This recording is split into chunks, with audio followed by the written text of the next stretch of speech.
Hello, and welcome to Builder's Haven.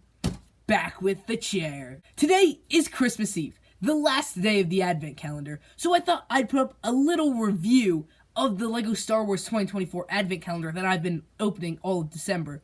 I love these things. I am so happy that it's themed.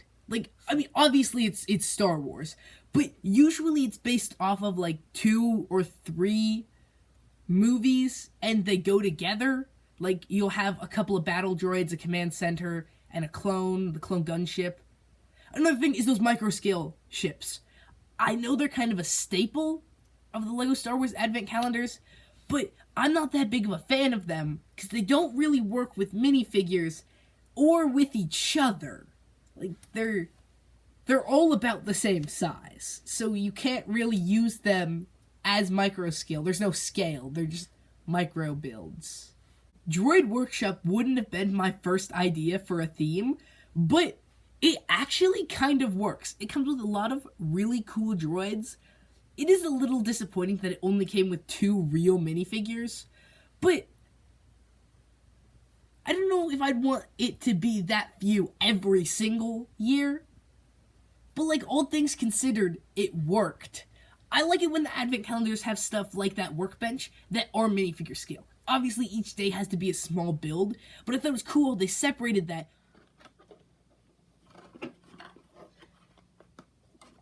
Day 1 is Babu Frik. I was surprised to learn that this was actually the first LEGO Babu Frik ever. Day 2 gave us this workbench. I wasn't that impressed with it when I first built it, but I quickly noticed this hinge, and if you look in the back here, there seem to be more that we'll be able to connect with this.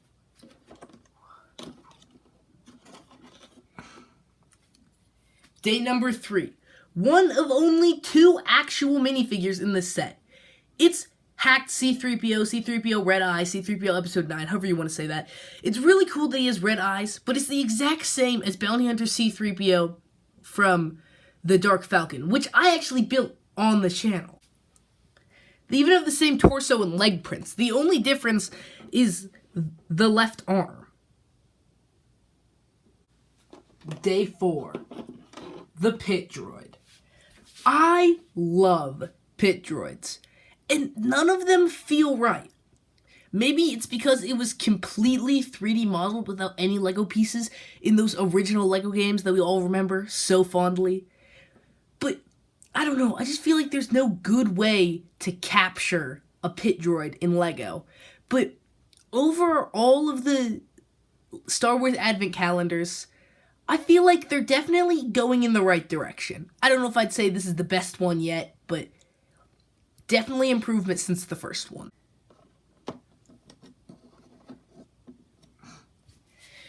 Day number 5. It's a chair. There's not too much going on here. It is kind of nice. You can recreate that scene from Episode 9 where Babu Frik hacks C-3PO. Not anything too impressive. Day 6. The Gonk Droid. I'm sure many people agree with me, but the Gonk Droid is 100% undeniably the greatest droid in all of Star Wars. I don't think this is it. It is a Gonk Droid, according to Bricklink, but it's missing something. It doesn't feel like a Gonk Droid. I'm happy to have it, since I have plenty of other good Gonk Droids, but I hope that this design doesn't become standard. It just doesn't look like a Gonk Droid.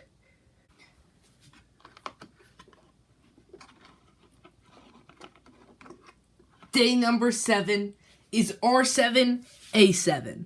I know that the last door I just said Gonk Droids were my favorite droid in all of Star Wars. I meant droid model. R7-A7 is definitely my favorite droid in and of itself as a character.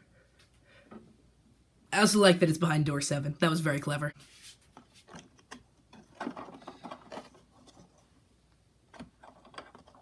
Door 8 brings the Buzz Droid. Maybe it's the lack of printing on the domes, which isn't necessary, but something just feels off about this Buzz Droid. I don't get what this thing is, And the bottom, there are other ones later that have clear bottoms, so why would it be gray and black? I don't think it's part of Buzz Droids.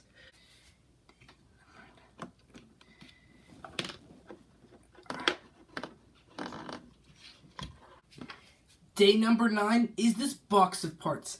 I immediately thought that this was really cool.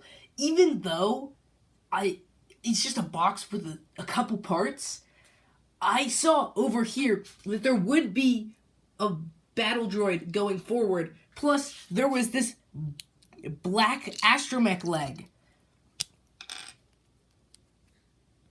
to offer customization. Day 10. The tool rack. It connects with the workbench to make a nice curve. I really like this idea. That it allows you to make bigger models while keeping each one in the part limit for a single day.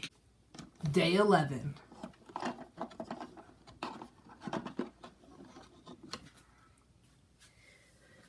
This droid, I'm pretty sure it's from Andor.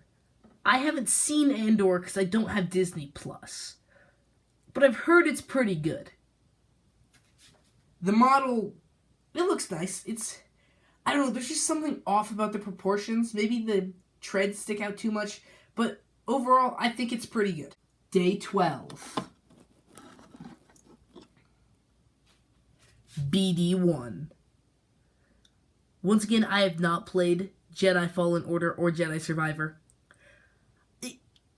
Maybe I'm the only one who thinks about it this way, but it kind of feels like a ripoff of Force Unleashed. And Force Unleashed is the greatest Star Wars game ever. This droid's pretty cool. I know that it came in an upscaled BD-1 set and the Mandalorian N1. Day 13.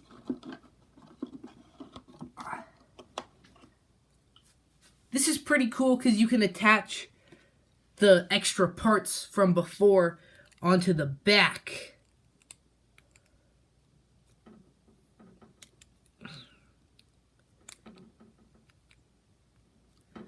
And then make a figure ride it.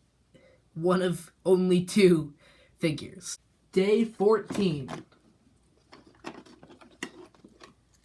This is really cool. It's the astromech loading thing that they use to get them into the X-Wings. So you can attach an astromech to this top bit here. And then it spins. And I think that's really cool. Day 15. The Jawa.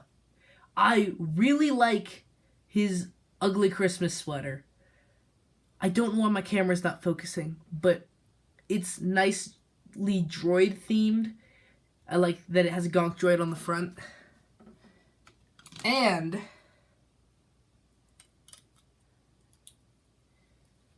you can make him ride in the vehicle. I don't know exactly what that is. Day 16.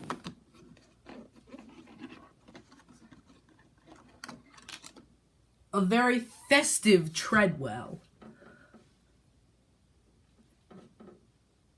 There's not much to say about this figure.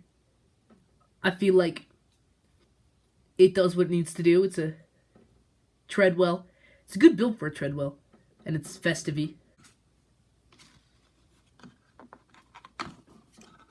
Day 17. The Battle Droid. I really don't like battle droids in the Advent Calendar. It kind of feels like a cop-out, because they're there all the time. It is nice that this one has the commander backpack and a different arm, but when I was going through my old Advent calendars, there were just way too many of these guys. Day 18.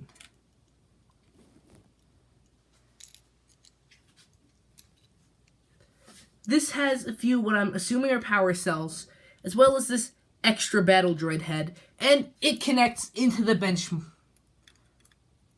workbench. Day 19. A holiday mouse droid. Now, this looks like a mouse droid, but it's a little too long and absolutely not minifigure scale.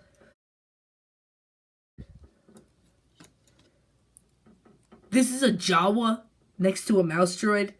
It's a little too big, but I mean, it gets the point across. Day 20. Oh boy. The B2 Super Battle Droid. This isn't as big of a problem as the B1, as in it's in less of them, but it was literally in last year's advent calendar. There's no difference. It's the exact same figure. Here, 2024.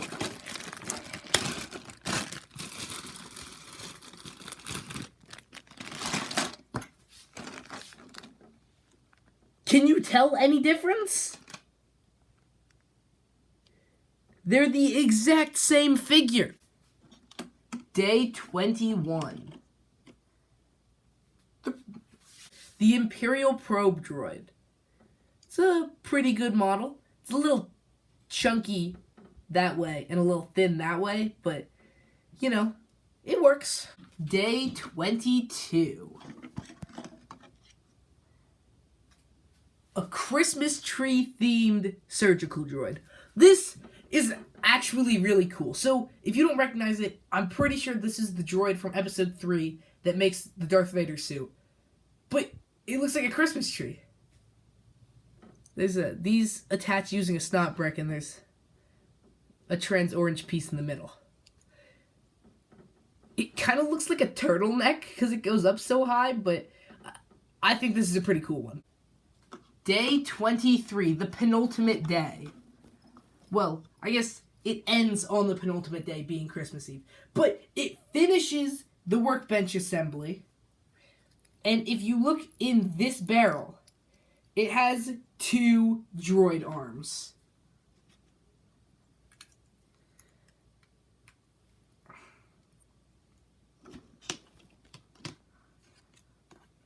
Allowing us to finally finish this droid.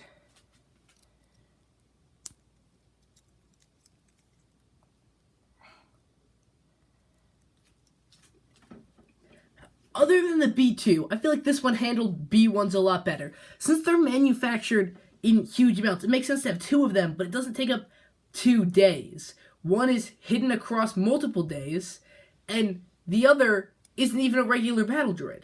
That's how they should do it. There should be no repeats from literally the last year. This is... And now, the moment you've all been waiting for. What is behind day 24? All of the other years, maybe not every year, but as far as I can remember, every year they always spoil it. Right up here, they have the final figure. But this year, they had the first figure. Now, sometimes they cop out and make day 23 the cool figure and day 24 a Christmas tree, or 2023 they did day 23 was the snow Ewok and day 24 was the glider.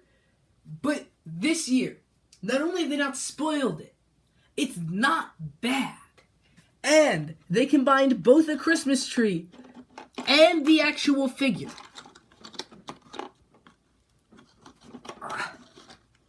The final figure is a BB-8 made out of snow. It's hard to see the print on the camera, but it's really nice and makes it look like it's made of snow. And it comes with this little mini Christmas tree.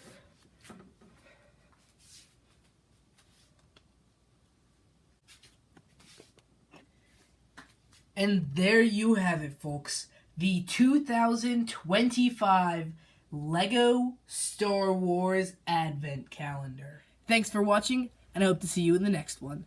Tune in tomorrow for the Builders Haven LEGO Christmas Special.